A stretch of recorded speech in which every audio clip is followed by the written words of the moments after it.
ప్రస్తుతం మనతో పాటు సీనియర్ జర్నలిస్ట్ జగదేవ్ గారు ఉన్నారు. నమస్తే సార్. నమస్తే అండి.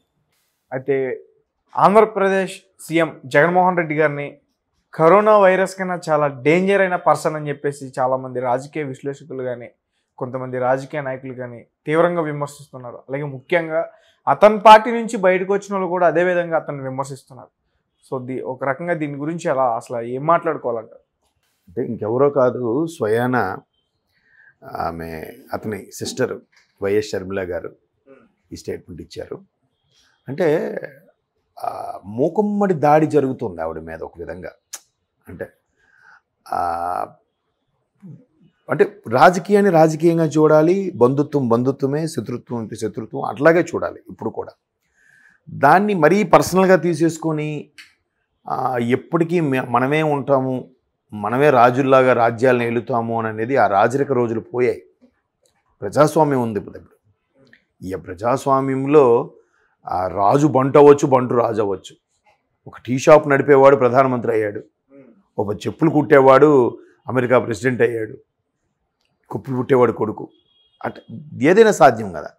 అంతేగాని నేనే ఎంపరర్గా ఎప్పటికీ ఉండిపోతానని అనుకోవడం అనేది అది భ్రమ. ఇకపోతే రాజకీయాల్లో శాశ్వత శత్రుత్వం ఉండదు, శాశ్వత మిత్రుత్వం ఉండదు. అది బంధాలు బంధుత్వాల్లో కూడా ఎక్కడైనా సరే. ఎట్లా ఒకప్పుడు డబ్బు మనీ గురించి మాట్లాడితే మనీ విషయం వచ్చేసరికి తమ్ముడు పేకాటే అంటారు ఎవరైనా కదా. సో రాజకీయాల్లో కూడా అదే నడుస్తుంది.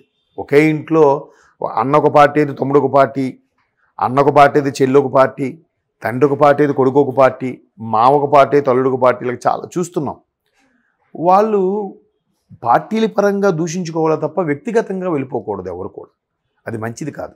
రాబోయే రోజుల్లో కూడా రాజకీయ వ్యవస్థ కూడా అందరూ భ్రష్టు పట్టేస్తుంది అని అంటున్నారు. కానీ అలా భ్రష్టు పట్టడానికి కారకం కూడా ఒక విధంగా మనమే అవుతున్నాం, ప్రజలే అవుతున్నారు. ఎలా అంటే ఇప్పుడు జగన్మోహన్ రెడ్డి గారి విషయంలో తీసుకుంటే షర్మిల గారు ఈ స్టేట్మెంట్ ఇచ్చారు, కరోనా కన్నా వైరస్ అని డేంజర్ అని.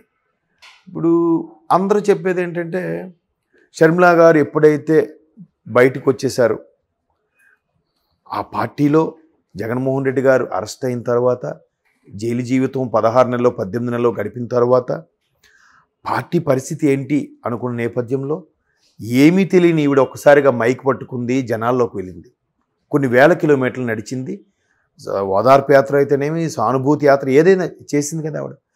2014 ప్రభుత్వం ఫామ్ చేయకపోయినా ఒక మోస్తరుగా నిలబడి ఆ నిలబడడం వల్ల 2019లో గవర్నమెంట్ ఫామ్ అయింది కదా. అప్పుడు దాన్ని బతికించిన వ్యక్తి ఎవరు? షర్మిల గారు. అవునా కాదా? వాస్తవం అది. విజయమ్మ గారు వాస్తవం. అయితే తర్వాత గవర్నమెంట్ వచ్చిన తర్వాత 2019లో 2020కి ఎప్పుడుకో ఆవిడ ఆంధ్ర వదిలేసి తెలంగాణ వచ్చేసారు షర్మిల గారు. అప్పుడు ఎవరైనా మాట్లాడారా? ఎందుకు వెళ్ళిపోతుందని ఎవరైనా అడిగారా? ఏ కార్యకర్త అడగలేదు, ఏ వైసీపీ నాయకుడు మాట్లాడలేదు, అలాగని ప్రతిపక్షాలు కూడా మాట్లాడలేదు. ఎందుకు వెళ్ళిపోయింది, చెల్లిని వెంటబెట్టేశాడా అని అన్నట్టుగా మాట్లాడినప్పుడు కూడా షర్మిల గారు ఎక్కడ నోరెప్పలేదు. కొంతమంది ప్రతిపక్షాలు మాట్లాడారు, ఆ చెల్లెళ్ళు కూడా వెంటబెట్టేశాడు, బయట పంపించాడు. ఆ వెంటనే విజయమ్మ గారు కూడా వైసీపీ గౌరవ అధ్యక్ష పదవికి రాజీనామా చేస్తున్నాను, నేను ఇకపై నా బిడ్డతో ఉండాలనుకుంటున్నాను, ఇంతవరకు బాబుతో ఉన్నాను, ఇకపై బిడ్డతో ఉండాలనుకుంటున్నాను అని స్టేట్మెంట్. మీరు కావాలంటే చూడొచ్చు, అది ఉంటుంది. అంటే దాని అర్థం ఏంటి? ఆవిడ కూడా షర్మిల గారితోనే వెళ్ళిపోవడానికి సిద్ధమైంది. మరి అప్పుడు ఎవరు వైసీపీ నాయకులు మాట్లాడలేదే? అప్పుడు ఏ వైసీపీ కార్యకర్త స్టేటస్ పెట్టలేదే? ఏ వైసీపీ సానుభూతిపరుడు సోషల్ మీడియాలో ఎక్కడ హల్చల్ చేయలేదే? అప్పుడు వెళ్ళిపోతున్నప్పుడు ఎందుకు వెళ్ళిపోతున్నారని ఆపాలి కదా. అవునా కదా? అయిపోయింది. తర్వాత ఆవిడ ఇక్కడ తెలంగాణ వెళ్ళిపోయింది, ఆవిడ పాటలేవో పడింది, తెలంగాణ వైఎస్ఆర్ పార్టీ అని ఏదో పెట్టింది. పెట్టినప్పుడు కూడా ఇంకొంతమంది ఎలా విమర్శకులు అంటే జగనన్నే చెల్లితో అక్కడ ఒక పార్టీ పెట్టించాడు, అక్కడ కూడా తెలంగాణలో పాగా వేయడానికని కొంతమంది విశ్లేషకులు అన్నారు స్టార్టింగ్లో.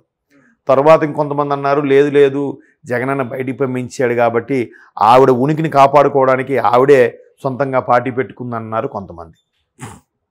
మొత్తాన్ని పార్టీ పెట్టింది. అప్పటి ప్రభుత్వం బీఆర్ఎస్ ప్రభుత్వం వ్యతిరేక విధానాల మీద చర్చించింది, పోరాడింది, జైలుకు కూడా వెళ్ళింది, అరెస్ట్ అయ్యింది, అన్నీ జరిగింది ఆవిడ. ఆ తర్వాత కాంగ్రెస్ నుంచి పిలుపు వచ్చింది, ఏం జరిగిందో తెలియదు.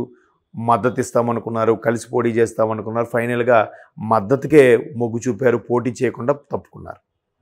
అది అయిపోయిన తర్వాత కాంగ్రెస్ గవర్నమెంట్ ఫామ్ అయింది తెలంగాణలో. మరి కాంగ్రెస్ అధిష్టానం ఏం ఆలోచించిందో, ఒక విధంగా షర్మిలా గారు కూడా కాంగ్రెస్ గెలవడానికి కారణమయ్యారనే ఉద్దేశంతో ఆవిడికి మరలా ఆంధ్రాలో కూడా కాంగ్రెస్ను బతికించుకోవాలనే ఉద్దేశంతో పీసీసీ చీఫ్గా చేశారు కదా. ఎందుకు? రాజశేఖర రెడ్డికి బిడ్డ కాబట్టి.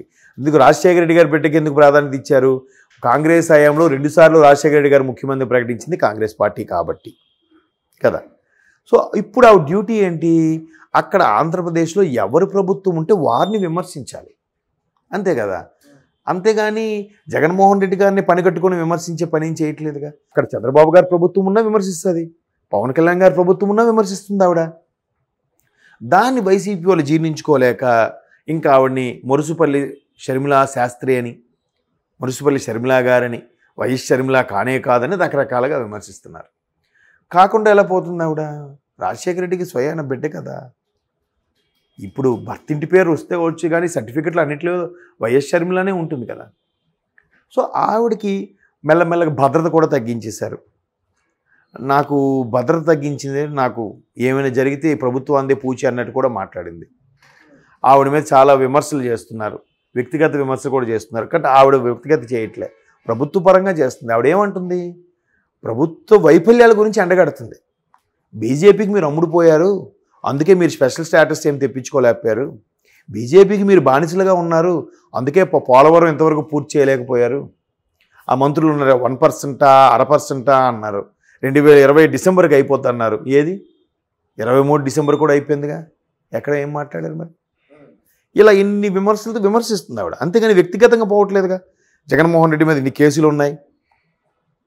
ఆ రోజు నాకు ఆయన అరెస్ట్ అయ్యి జైలుకి వెళితే నన్ను ఎవరెవరు పాదయాత్ర చేయమన్నారో కావాలంటే పిలిపించి మాట్లాడండి అని అంటుంది తప్ప, అరెస్ట్ అయిపోయాడు, ఆయన మీద ఇన్ని కేసులు ఉన్నాయి, ఈడీ ఇన్ని జప్తు చేసిందని ఆవిడ ఎక్కడ మాట్లాడట్లే, వ్యక్తిగతంగా మాట్లాడట్లే. కేవలం మీరు 2014లో ఆంధ్ర విడిపోయిన తర్వాత చంద్రబాబు గారికి 5 ఏళ్ళు అవకాశం ఇచ్చారు, జగన్మోహన్ రెడ్డి గారికి 5 ఏళ్ళు అవకాశం ఇచ్చారు. ఈసారి మా ప్రభుత్వానికి ఇవ్వండి, మా కాంగ్రెస్కి ఇవ్వండి అని అడుగుతుంది. అందరు పాత కాంగ్రెస్ నాయకులందరూ కలుపుకుపోతుంది, ప్రభుత్వం ఫామ్ చేయాలని ప్రయత్నిస్తుంది, అట్లీస్ట్ ఓటింగ్ పర్సంటేజ్ని పెరగడానికైనా చూస్తుంది. ఓకే కదా, ఏమ రైట్? అలా చేస్తున్నప్పుడు ఆవిడని ఇంకా టార్గెట్ చేసి ఆవిడని కింద టీంతో గట్టిగా ఆవిడకి నానా మాటలు అనిపిస్తే బాధతో ఆవిడ మాట అనుండొచ్చు, కరోనా కన్నా డేంజర్ అన్నట్టు. ఎంతకుముందు ఇప్పుడు పార్టీల్లో ఉన్నప్పుడు జనరల్గా ఆఫీసులోనే తండ్రి కూతురు పనిచేసినప్పుడు, కూతురు ఆఫీసర్గా ఉన్నప్పుడు తండ్రి ఆవిడ కింద అసిస్టెంట్గా ఉన్నప్పుడు ఆఫీసులో అందరి ముందు పేరు పెట్టే పిల్లాలి. రాజకీయాల్లో కూడా ఆవిడ పేరు పెట్టి జగన్ రెడ్డి గారని అంది. జగన్ రెడ్డి అంటే మళ్ళీ అందరూ ఫీల్ అయిపోయారు, అన్నయ్యని పట్టుకొని పేరు పెట్టి పిలుస్తుందని. ఇంక పాపం అప్పటి నుంచి మరి నేను ఎలా పిలవాలి? వేదికను సభా గౌరవం ఒకటి ఉంటుంది కదా, సభా మర్యాద ఒకటి ఉంటుంది కదా. ఆ మర్యాదలో ఉన్నప్పుడు మీరు ఉన్నారు, మీరు నాకు వయసులో చిన్నవాళ్ళే, బయట కలుసుకున్నప్పుడు ఏం తేజ అని మాట్లాడతాం. కాబట్టి సభకు వచ్చేసరికి తేజ గారు నమస్కారం అండి, బాగున్నారని మాట్లాడాలి, అది సభ మర్యాద.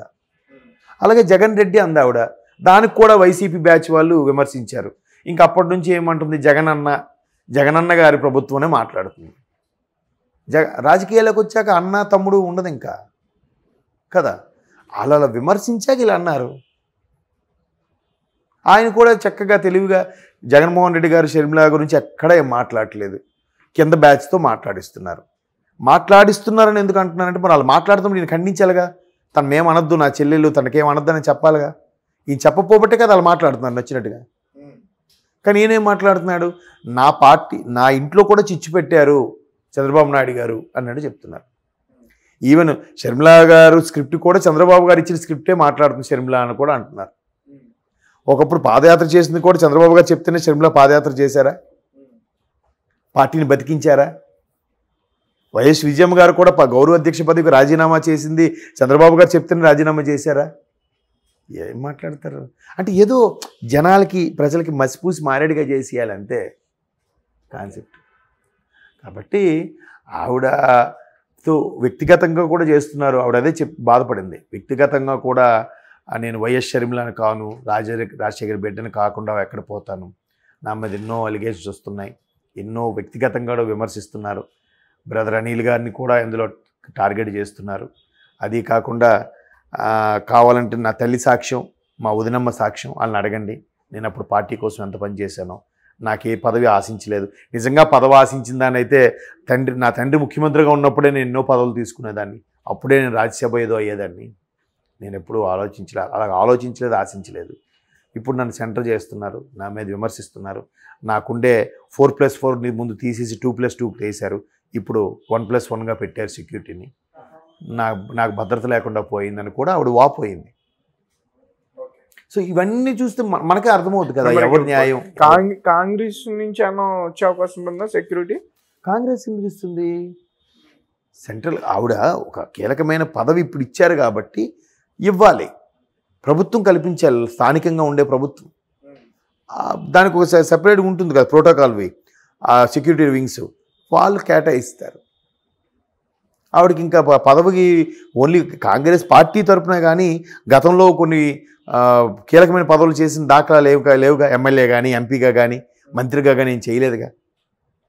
కాబట్టి అలా ఉంటే అప్పుడు గట్టిగా ఫైట్ చేసి ఇప్పించడానికి ఛాన్సెస్ ఉంటాయి. ప్రస్తుతానికి పీసీసీ చీఫ్గా ఉంది కాబట్టి ఆ మాత్రమైన సెక్యూరిటీ ఇస్తున్నారు. దాన్ని తగ్గించేశారు ఇప్పుడు వీళ్ళు.